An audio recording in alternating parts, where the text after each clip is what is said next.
بسم اللہ الرحمن الرحیم۔ سبھی تعریفیں خالق کائنات کے نام اور درود و سلام حضرت محمد مصطفیٰ صلی اللہ علیہ وسلم پر۔ آپ دیکھ رہے ہیں عامر عثمان عادل یوٹیوب چینل۔ بہت سے دوستوں نے، بڑے احباب نے پچھلے کچھ دنوں سے فرمائش کی کہ آپ دوسروں کے انٹرویو تو لیتے ہیں، آپ کا اپنا انٹرویو ہونا چاہیے۔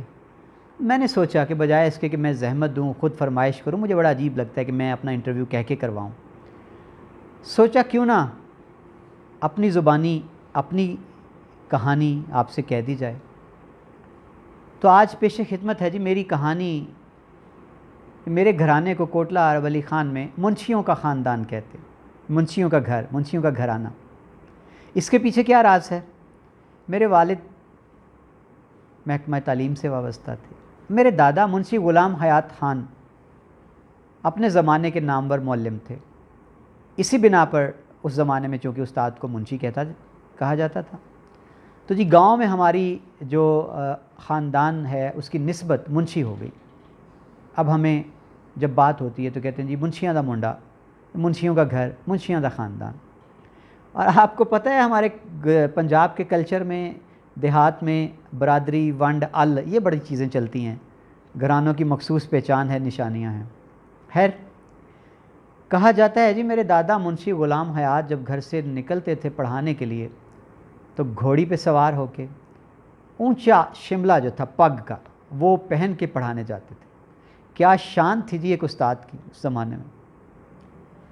والد گرامی خداداد سلیم، انہوں نے زمیندار کالج گجرات سے BA کیا، پشاور یونیورسٹی سے BEd کیا، اور والد بتاتے ہیں کہ اس زمانے میں، یہ قیام پاکستان سے کچھ عرصہ بعد کی بات ہے، کہ پورے ضلع گجرات سے وہ محض 2 لوگ تھے، ایک وہ اور ایک ان کے علاوہ ایک خاتون تھی، جو پشاور یونیورسٹی کے اس بیچ سے BEd کر کے لوٹے۔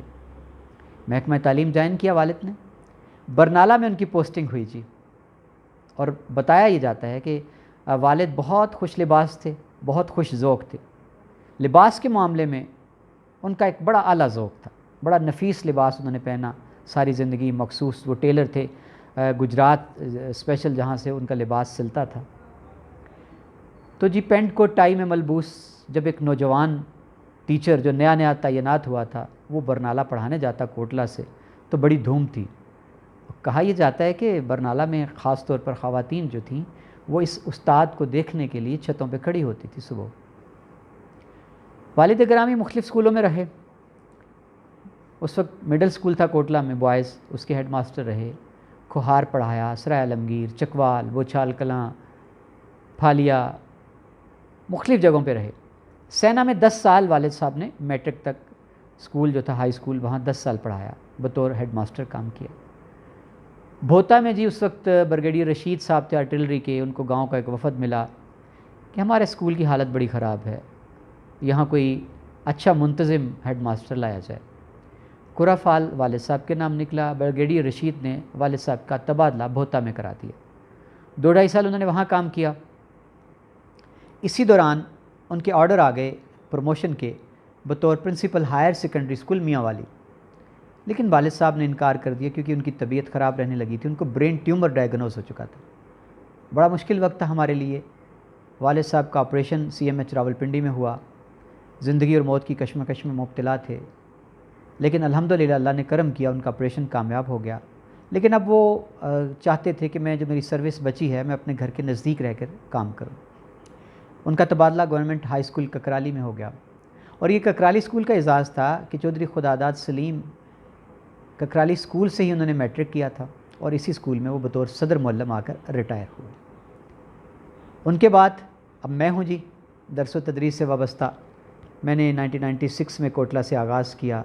امریکن اسٹینڈرڈ اسکول اس وقت نیا نیا کھلا تھا، GA چودھری تھے چڑیاولا کے، انہوں نے بنایا۔ کوٹلہ کا پہلا باقاعدہ انگلش میڈیم اسکول ہم اس کو کہہ سکتے ہیں۔ میں نے اس میں جی بطور ٹیچر جوائن کر لیا، پھر قائد کیمبرج اسکول کی بنیاد رکھی میں نے، پھر جی سفر چلتا رہا، میں صحافت میں آیا، پھر سیاست میں آ گیا، اور میں نے قائد کیمبرج اسکول کے بعد دی ایجوکیٹر اسکول کی بنیاد رکھی۔ کوٹلہ کی پہلی فرنچائز تھی جی جو کوٹلہ میں آئی۔ اس کے بعد تو پھر کوٹلہ میں اب کوئی معروف فرنچائز ایسی نہیں ہے جو نہیں آ چکی۔ منشیوں کا گھرانہ، منشیوں کا خاندان، مجھے فخر ہے کہ 3 نسلیں ہیں۔ میرے پرکھوں نے جو میراث مجھے سونپی تھی، میں اس کو لے کر آگے چل رہا ہوں۔ میری اہلیہ وہ بھی درس و تدریس سے وابستہ رہی ہیں، میری والدہ وہ بھی ٹیچر رہی ہیں، اور لالا موسیٰ سے وہ اس زمانے میں ڈلہ رجادی پڑھانے جایا کرتی تھی۔ شادی کے بعد انہوں نے سروس چھوڑ دی، کیونکہ والد صاحب کا یہ کہنا تھا کہ میں پسند نہیں کرتا کہ میں گھر آؤں تو میرے دروازے پہ تالا پڑا ہو۔ امی نے اصرار کیا، گھر کی خاطر بچوں کے لیے انہوں نے اپنی سروس چھوڑ دی۔ میرے نانا اپنے زمانے کے نامور معلم، عالم، خطیب، دہلی رہے۔ انہوں نے وہاں جامعہ ملیہ میں نہ صرف یہ کہ پڑھایا، بلکہ انہوں نے وہاں پر فارغ التحصیل بھی اسی جامعہ سے ہوئے، اور اسی جامعہ میں وہ بڑا عرصہ پڑھاتے بھی رہے۔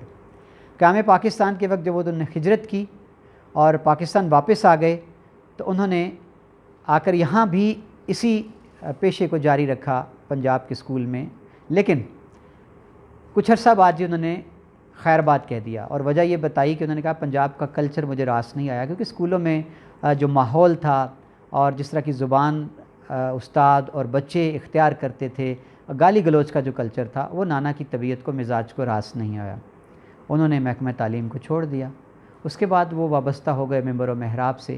ایک عرصہ لالا موسیٰ کی فضائیں توحید کے نغموں سے گونجتی رہیں۔ انہوں نے بچیوں کو خاص طور پر ترجمہ قرآن پڑھایا، اور یہ سفر ان کی زندگی کا جاری و ساری رہا۔ جی ناظرین، یہ سفر میرے گھرانے کا، جو منشیوں کے گھرانے کے نام سے میں نے آپ کو تعارف کروایا، جاری رہا۔ نانا نے اپنی ساری بیٹیوں کو تعلیم دلوائی، اور صرف تعلیم نہیں دلوائی بلکہ سبھی نے پیشہ ورانہ کورس، جو زمانے میں جے وی جس کو کہا جاتا ہے، وہ سب نے کیا، میری خالاؤں نے۔ اور جو میری والدہ سے چھوٹی تھی میری خالہ، انہوں نے بھی لالا موسیٰ میں کچھ عرصہ بلدیہ کے میونسپل اسکول میں پڑھایا۔ باقی خالاؤں نے اگرچہ پڑھایا تو نہیں، لیکن سب نے کورس ضرور کر رکھے تھے۔ تو جناب، یہ آج جو میں نے اپنی زندگی کی کہانی اپنی زبانی آپ کی فرمائش پر شروع کی ہے، آہستہ آہستہ آپ سے باتیں ہوتی رہیں گی۔ اگلی قسطوں میں سفر ہوگا، میری صحافت کی کہانی، میری سیاست کی کہانی، پھر میں نے سیاست کو کیوں خیر بات کہا، یہ ساری باتیں آہستہ آہستہ تھوڑی تھوڑی کر کے روزانہ کی بنیادوں پر یا کبھی کبھار ونس ان اے ویک آپ سے ہوتی رہیں گی۔ یہ سلسلہ آپ کو کیسا لگا، یہ آپ بتائیں گے اپنی رائے کی صورت میں، اور کیا مجھے اپنی اس آپ بیتی کو، اپنی کہانی کو جاری رکھنا ہے آپ کے لیے، آپ کی فرمائش پر، یہ بھی آپ بتائیں گے تو یہ سلسلہ آگے بڑھے گا۔ بہت شکریہ جی۔ منشیوں کے گھرانے کی کہانی آج اتنی ہی تھی، پہلی ایپیسوڈ اس کی۔ میرے چینل کو سبسکرائب کیجئے، اور خاص طور پر یہ بتائیے کہ آج کی ایپیسوڈ آپ کو کیسی لگی۔ آپ کا فیڈ بیک اگلی قسط کے لیے راہ ہموار کرے گا۔ سلامت رہیں، اپنا ڈھیر سارا رکھیے خیال۔ عامر عثمان کو دیجیے اجازت۔